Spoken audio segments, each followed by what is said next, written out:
All right, I am really excited. I totally missed this.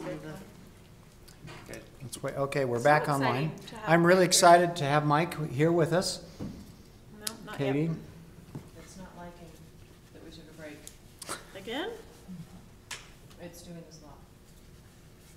I'm gonna try to restart the recorder just without restarting the computer. so can we have people go to the website while we wait? On your device? Yeah, I paused. Yeah, because it's also. Yeah, go to the Centerville Did City we lose you, website. George? Can they continue with this Nope, presentation? I'm here and the YouTube is working great, so that covers the, from an audio perspective. Is the YouTube audio better than this WebEx audio? Oh, well, actually, I can hear everyone whispering. I turned off YouTube audio because it's about 15 seconds delayed. We wouldn't have talked about you if we known you could have heard us whisper. Oh, I'm watching faces. I would say go ahead.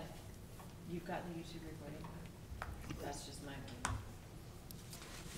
Oh, we should have celebrated. It's Clara Gowdy Wait, I Day. didn't hear that. I suggested they go ahead with the Sorry? presentation while I restart the They computer have and get the flags recording across going. the Whitaker Museum. Can They we do? do that? Bird Gowdy Day. So is this the app store that we need No. to go to? Well, unless we No. melt it into the recording, so give it one more try. Oh, it's restarting. Oh, So before we turn over to Mike, Well, you can definitely say that the Cisco audio is better, so. I don't care about that. It's just a phone.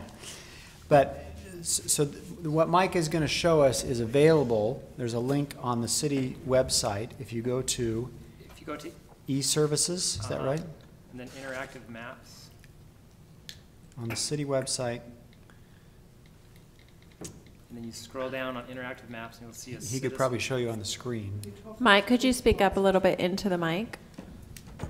Yeah, so if you wanted to see the form to fill out a problem that you might find in the city, if you go to the Centerville City homepage, and then from there you can go to the e-services tab on the right, and then scroll down to interactive maps. Click on interactive maps, and then scroll down until you see citizen problem reporter map in blue, and you can click on that, and it will bring up the form, and you can make an observation. Everything right now is just in beta, so you can go ahead and fill a problem out, go through the form, see what it looks like. My screen isn't sharing up there. Let's see. Let me see if I can fix that. And then if you have an Apple device, I'll show you. There it goes. Okay. So we go to e-services and then where do we go? E-services, interactive map. Okay.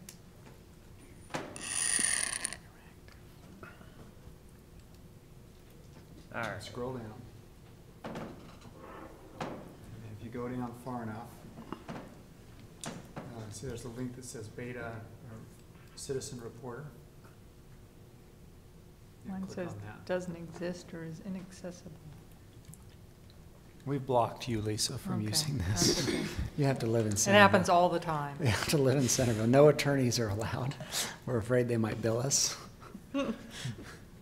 Okay, so do you want me to go ahead and just explain what this is, or? Well, Katie, are you?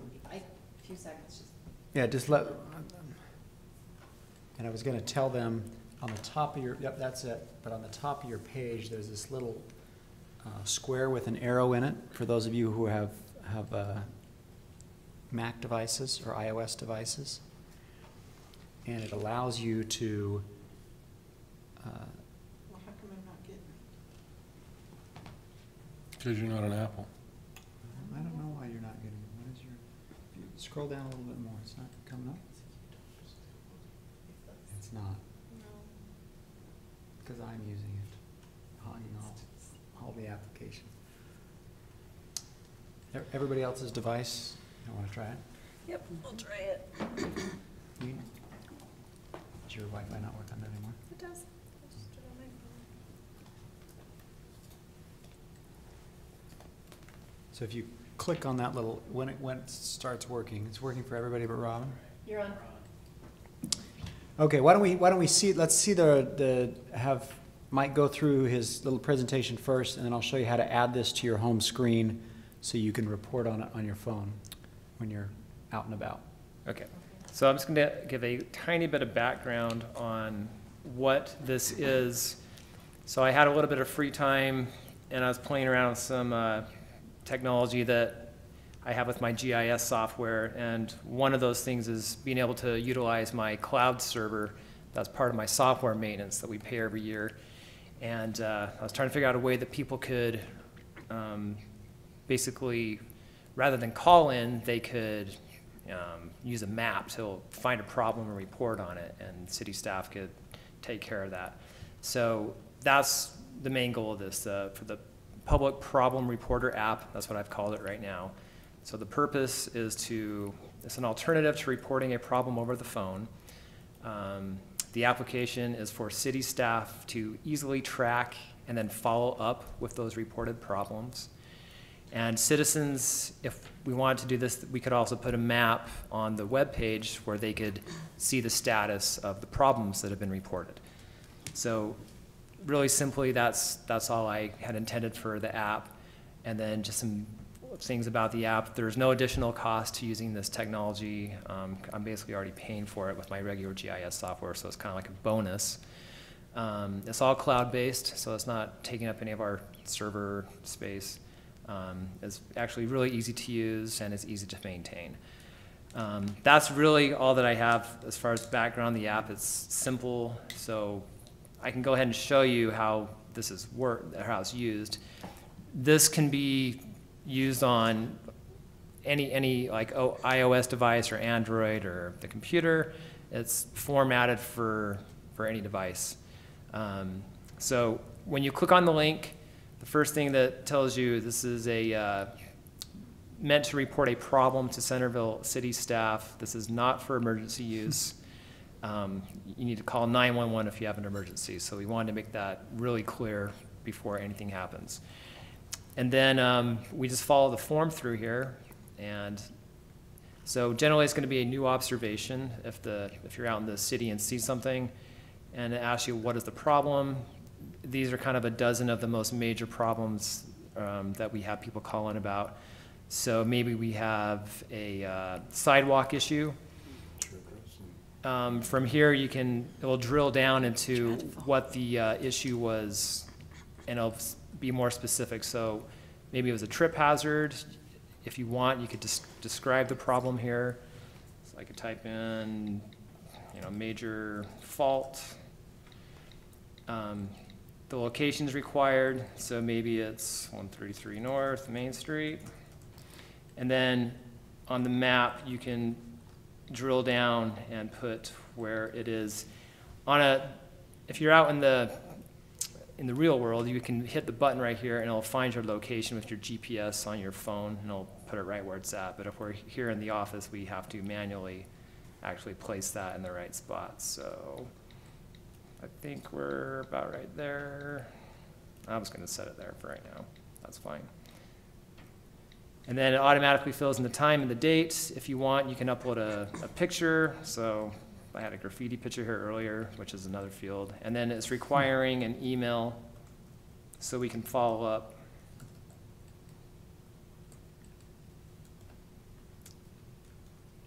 And then that will submit. And from there, I can't find our location because I'm not using a GPS, but it will still have the location on the map. I can submit another problem if I want. Okay, so that's basically the user end, the form-based part of it. Now on the back end then, what the city staff will see is this map.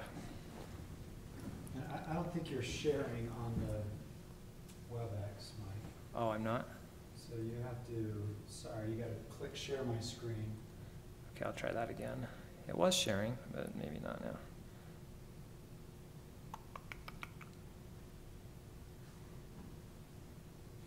Are you seeing that yet? There we go. It's up. Okay, there we go. All right. Okay, so here is the map that we'd be using in the office to see what's been reported. So I've got about 40 different observations that we've just messed around with for different scenarios. And I'm just gonna really quickly lay this out. So I've got these different quarries pre-set up. So anything that's parks related, so the Parks Department will have this on their computer. They can click on this and see all of the problems that have been reported.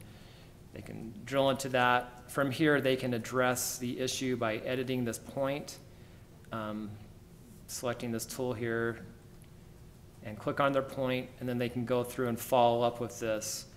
So in this problem, or this incident, there was rodents. This is the Freedom Hills Park Bowery. Rodents of unusual size? Yeah, shows when it was submitted. And then here, Tyler can say, well, I took care of it. He can say what happened. And then at the top here, the status is important. So remember we saw a new observation. Well, generally it's going to be when you report a new observation. But right now it's currently being addressed. And that color, if we look at our legend here, is... So if the staff member changes the status of the problem, does it get reported back to the user who reported it that it's being addressed? Yeah, so that needs to happen by this contact email right here. That's part of the staff's responsibility, is they'll need to... They have to manually send They it, have to doesn't it? manually send that. I don't yeah. remember There's- ever getting a response from anything I ever submitted, so. Yeah, well, that's because I knew this. I knew it was done, Paul. No, but normally that's what will have to happen is this field right here just needs to be copy and pasted into the email. So it's not automatic right now. That needs to happen. But at some point, could it be automatic where you change a status and it generates it? It can be, yeah. how That it requires additional piece of technology that I don't have, the GIS server. So I don't have that right now. Yeah, I would need that in order for that to happen. I'm sure there's some coding that can happen, but that would take me some time to do. So, but for right now, it could work. So the water department has their own drainage, streets, and then code enforcement can have their own. So you can report on, Yeah. report on your neighbor. Yeah, so right now, this is just a big mess of dots. So you can see everything that's happening, or you can filter it down via specific problems. So if it's just a sidewalk issue, then it'll just separate those out. And you can see here on the legend, where's my legend at? I gotta find it. Should be this. There we go. So we have one new observation, which is red. So the staff, theoretically, every morning would look at this and go, oh, I have a new incident, so I need to address that. So click on this, trip hazard. Oh, that's one I just submitted, so that's why that's new right there. And they could address that. They could, at this point, say to me, in this case, email me, we got your observation, we're going to be working on it. And then they can mark this however they want at that time. So in the edit field here, this is how we maintain it. You can say, okay, well, it's been previously reported, never resolved, or it's currently being addressed. So the staff worker would change this to currently being addressed. And then on the public-facing map, they could see that and say, okay, this is being addressed. And if something isn't done in a few weeks, then maybe that person that reported it might want to call back. But this is how I envision staff using this. If it's been resolved, then the city staff would come in and just change this to resolved, and then that changes the color on the map to a white dot right there. So what's kind of nice about that is you can see a history of what's happened with all the white dots there, and if it gets to a point where we have tons and tons of problems and the map's just getting cluttered, then we'll just archive those, and then we can query those at a later time if we want to for analysis. You can see if there's problems, or like, cluster spots of areas that are constantly getting potholes, or constantly getting rodents, or constantly getting graffiti, things like that. That's what's nice about having the map, is it's easy to see where things are at. And I think it's kind of an easy way to keep track of stuff like this. So. I think this is really great because I find myself, dropping a kid off late at night and I see a street light out, but there's no one, I can't call at 10 o'clock at night and report a street light out, or, on the weekend, I see water coming out of a drain and think, oh, somebody should know about this. And this allows you to stop where you are, quick, take a picture, report it, and be done with it. And I'd love to, Mike's been working on this for a while and playing with it. If he's ready and with your approval, to say, let's give this to all the employees, first of all, and let's eventually make this publicly available and allow citizens to report things this way. So do we have the protocol in place, though, for employees to actually respond? Because I think we don't want to set the expectations too high and then fail. So I think we do need that back-end training and response so that the department heads can build that into their day. Yeah, so Mike, so far you've had a pretty limited group use this, right?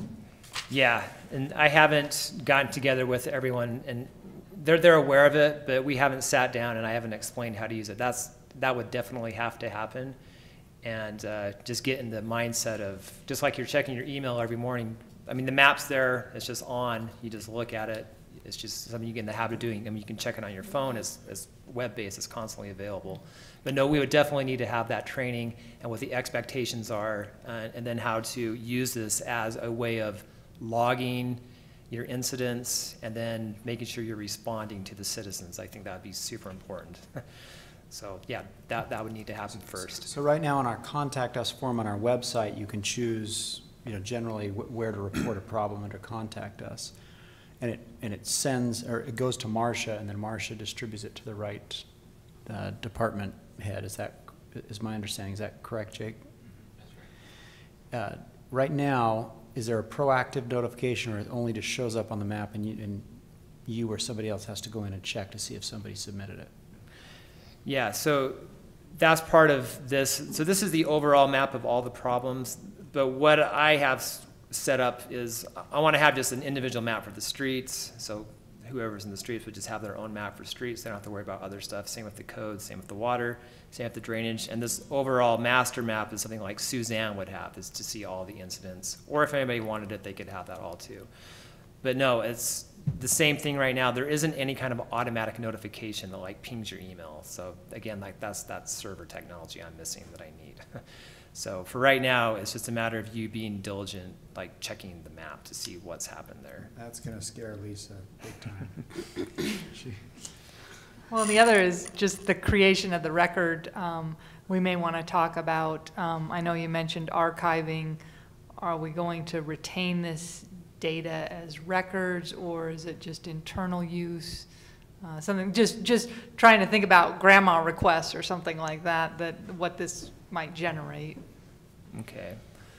Well, the data, yeah, same sorry. thing, Lisa, and you'd have to create your records retention policy for when you can actually roll this data off. Right, yeah, to have that. And then the other thought that I had is having a standard protocol for the information comes in, but still needs to somehow go through a prioritization check, right? So just like checking your emails could steal your whole work day away. We don't want to just be kind of going out and playing whack-a-mole, right? We want to make sure that. But we do want people to, I mean, we could assign someone absolutely. We to want to check be this. responsive Suzanne to could be on our list of things to check every morning to see if somebody submitted something new. Okay. Or something like that. Right. So it sounds like there's a couple things that, are you okay with love to have the city council beta test this for a while? Sure, yeah, that'd be great. And then I think it makes sense to have you do maybe a little video Okay. for employees to say, here's how to use this, and a video for the public at some point when we're ready to release this more. Okay, that'd work. To say, here's how to use this. And you're good at those little videos. That's it. It looks really great, Mike. Okay, thanks. We just had some comments, but But we it's a probably lot ought to of have a work. little policy around, okay, if we're going to take this out of beta mode and put it in production mode, who's responsible for checking it? Okay. And how do we distribute and make sure when somebody reports something, it gets back to them? Right. And I would say that, I mean, what you've done, Jake, with the contact form is probably the easiest thing that goes to Marcia and then routes to the right person. Something like that. Do you have any other comments or questions about it? They're all busy using it. Except for me. I don't know why you're blocked, Okay, so Robin. I'm going interactive maps, that's where you told me to go, right? Uh-huh. Just curious to see what's going on. Is the button not there? Scroll right way down. Is that blue? So, did you get the point that if you click on that little box with the arrow, when you're at that home screen, I don't have iOS. so you should be able to do this on Android too, but it'll give you, Android has something similar where you can see what's Add to home screen. add to home screen, and then it'll eventually, when you go out of your, I'll have to try it when I and go. you go back to your home screen, you'll have a little icon there that just pulls up that web page, so you always know where it is. Yeah, and that's, I'm on the wireless. We'll show Steve how to do this too on Yeah, Jake's gonna give me personal If you can instructions. come on and find out on that, I'm just curious. Yeah, personal instruction, how to get it. Try it when I go. Is that an iPhone or is that an Android? What's it, Does anybody else have an iPhone that's not working, hon? It worked on mine. No, it worked on mine. Are you connected to I city didn't Wi-Fi or are try. you connected to Verizon? Well, I don't try things, so I should. Well, it should work on any Wi-Fi. Yeah. It doesn't matter where you're. Is it that you're guest instead of, Well, she's able to get to all the other What's your things. connection? Something about her browser that's. I'm on guess. I don't know what I'm on yet. yeah, that's fine. That's right. We'll just have to, we can check it afterwards. Technology. So, thank you, Mike. I'd encourage the use of this and are you good with the direction to eventually we try to take this production? George, any concerns or comments from your side? You probably have the most experience of any of us here taking something to a larger number of users from a beta product. Not a huge issue. It's really gonna be just your adoption curve and then determining or discerning what your policy is going to be on spam. Do you need 2 reports of something? One's good enough? Is it a registration going to, there's a few issues, but nothing that, I don't think we're going to have a huge influx of problems with it initially. But it looks like a good system. Do we have, what's our policy right now on code enforcement? Do we take that anonymously or do we require a name? I don't know that, actually. I'm not sure. Because if we do require a name, then we should have a place for a name in addition to the contact email, because they're not always indicative of who it is. Yeah, We do require a name. but we don't necessarily publicly share that name. I think Right. Corey will take a complaint without. Yeah. Well, it would be a public record, but we may want to look at that. I know we tried to broaden the complaint procedure. I can take a look at that. I mean, at least in our code enforcement, is that because we have it in Yeah. our zoning code as well as our municipal code. Let's see. Well, I was just looking that up. You've got a couple of the officers who use this app to report things. Is it widespread? We got the chief here, so we can. We if we had, want him to use it, we can. yeah, Vaughn nudge used him. it a few months ago to report something, and then Ackerson did a couple weeks ago for this street sign that was down, but it was a UDOT one, so we just took the action of looking at that and reporting it to UDOT. That's currently being addressed by UDOT, so that's all that I've seen come in. I mean, I think our officers have, they can put stuff in their reports and it'll eventually get taken care of, whereas you and I do something in the middle of the night, we're not gonna remember the next day to report it. It's a great initiative. Thank you. Great, thanks, Mike. All right, yes, thanks, all right, cool. Okay, what we have left on our agenda is RDA meeting and then an RDA closed meeting and then a regular closed meeting. Well, but now the chief's here, I think we could just as well go with the chief's closed meeting that involves the chief and then do our RDA. Yeah. That Does it would- matter to Katie? Well, Katie wouldn't have to stay around for the closed meeting with the chief, but she can just sit there. I think our RDA meeting is relatively short. Okay, Do we need Katie for the, for the one, either of the closed meetings? for the RDA closed meeting you do, because it's, you have to have minutes of that one. So if you want to go RDA,